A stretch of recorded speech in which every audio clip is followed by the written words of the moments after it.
I recognize myself for the purpose of making an opening statement. Good afternoon. Late last year, the White Coat Waste Project exposed more than $10 million in taxpayer funds that were spent creating transgender mice, rats, and monkeys. These DEI grants funded painful and deadly transgender experiments that forced lab animals to undergo invasive surgeries and hormone therapies at universities across the country. For example, the Biden-Harris administration spent $2.5 million taxpayer dollars, $2.5 million taxpayer dollars to study the fertility of transgender mice. Let that sink in. We spent over $2 million studying the fertility of transgender mice. $1.1 million was spent to find out if female rats receiving testosterone therapies to mimic transgender men were more likely to overdose on a party drug, commonly used in the LGBTQ community to induce drug-fueled what's called, quote, chemsex. I asked my staff what was chemsex and the chemical, and I guess it's something called GHB, which is a date rape drug, and also a drug that's used recreationally. So we spent over $1 million to find out if female rats receiving testosterone therapy were more likely to overdose on a date rape drug. Like, that's what your taxpayer dollars were being spent on. Federal funds were also used to forcibly transition male monkeys to see if hormone therapy made them more susceptible to HIV. Now, I didn't know this until recently, but monkeys cannot be infected with HIV. Yet this federally funded experiment forced them to take hormone-altering drugs to study a virus they cannot have. The Biden-Harris administration was so eager to propagate their radical gender ideology across all facets of American society that they were surgically mutating animal genitals. Like, taxpayer money went to that. So my question is, were they castrating mice, castrating monkeys? Were they getting double mastectomies?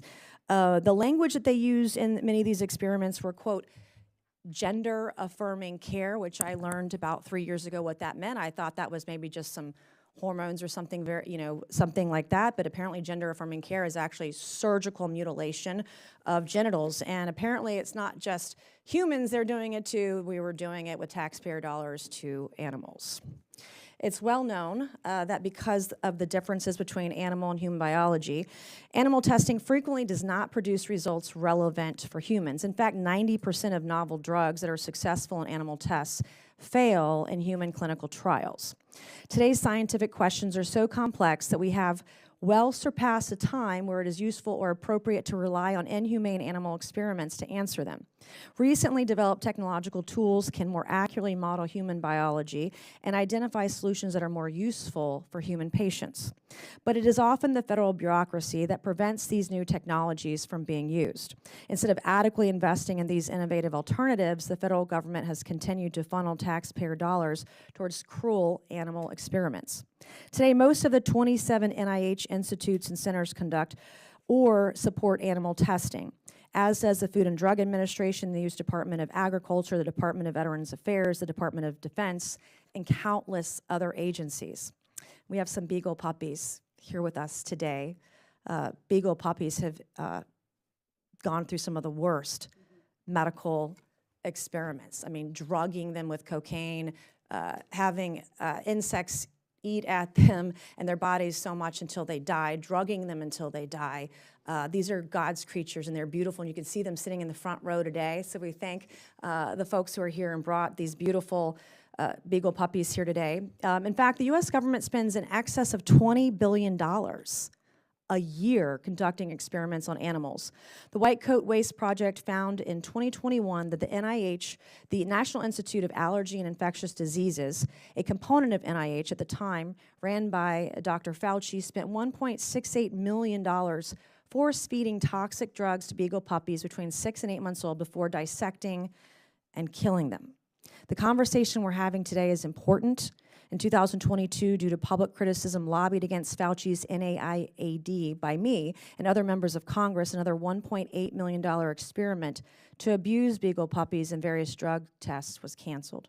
So I want to thank the work of White Coat Waste and everyone in the room today, others who've been on the forefront of this fight to end this sick and cruel and barbaric testing of animals today.